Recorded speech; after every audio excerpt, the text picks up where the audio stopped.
the Oakland A's, or soon to be not Oakland A's, offense and their overs in a boosted home environment. Talk to me about the ballpark factors and how it impacts the A's this season. Yeah, the A's old park, obviously had the gigantic foul territory, which would lead to extra pop-up outs for Mm-hmm. pitchers. There was a period of time where they were going out of their way to acquire pitchers who had high pop-up rates, like Mike Fiers, could just generate outs in foul territory, free outs, which are just as good as strikeouts. There's no difference effectively between a pop-out to the catcher and a strikeout, right? But now they're going to a minor league park with smaller dimensions, with less foul territory, but also significantly warmer temperatures. They're no longer playing in the Bay Area where they would typically get the cooler temperatures at night, the wind, very light or neutral in terms of like the weather, cooler temperatures in the 70s, 60s, even throughout the summer in the evening. Playing in Sacramento, from my understanding, much drier, much more humid, and much warmer. And that's going to lead to increased offense in those games. As a result, would not draft A's pitchers in terms of fantasy. Not that there were many you would want to draft anyway, but I would really upgrade all of their hitters in fantasy rankings this year. And I think just in general, they could score a bunch of runs. This was one of the most exciting and best offenses in baseball over the final stretch of the season. I believe they ranked top 10 in weighted runs created plus in the second half. They were demolishing the baseball. Lawrence Butler, probably the key contributor amongst them, but this is a very deep lineup.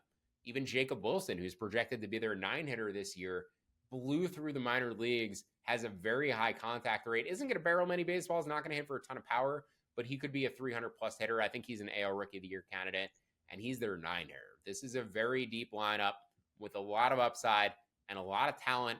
I think Brent Rooker is actually a sneaky home run leader bet this year, considering with this new park.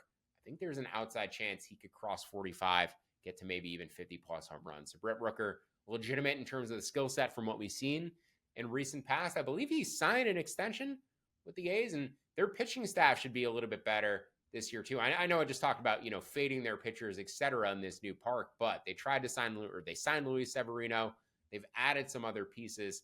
I do think the A's are trending towards wild card contender. Maybe not this year, though. Maybe probably for next year. But mathematically, there is some value on them to make the playoffs in 2025. And if they play much better with this new park that kind of gels with their team fit, I don't think you should be shocked, because we see teams like the Orioles, move in their left field fence again. The Orioles are not as good of a pitching team as they had last year. They leaned into their offense a little bit again for 2025. I think the A's are just sort of getting a fortunate timing of when they're moving parks here and going to Sacramento, because they happen to have a very good, young, fun offense that's going to play in a boosted home environment. You mentioned two ballparks, both what the A's will be playing in and the Orioles in Camden Yards. There was a third on that list. Talk to me about Rays Park and the differences that we can expect this season.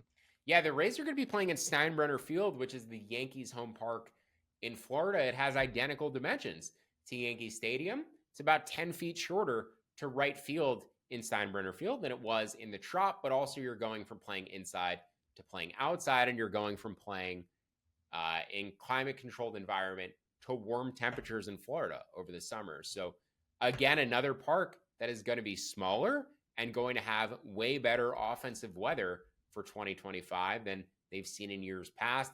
I think this not only helps the Rays, this helps all of the teams in the American League East in terms of their run scoring for this season.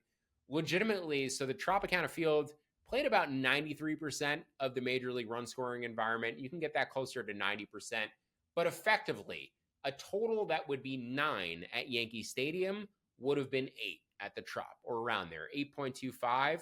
Now you're going to get about an extra run per game in these Rays home games, about 81 runs over the course of the year, which is pretty substantial over the course of a season. So keep an eye on the Rays overs, the A's overs, the Camden Yards overs as we get a little bit more into the season. And then particularly, even as we get into the summer, once temperatures warm up a little bit, I think the ball might really fly in these parks. And I think you're going to see teams you're not, particularly in the Rays case, like a team you're usually looking at as a run suppression team. I think they may be in a few more slugfests this year.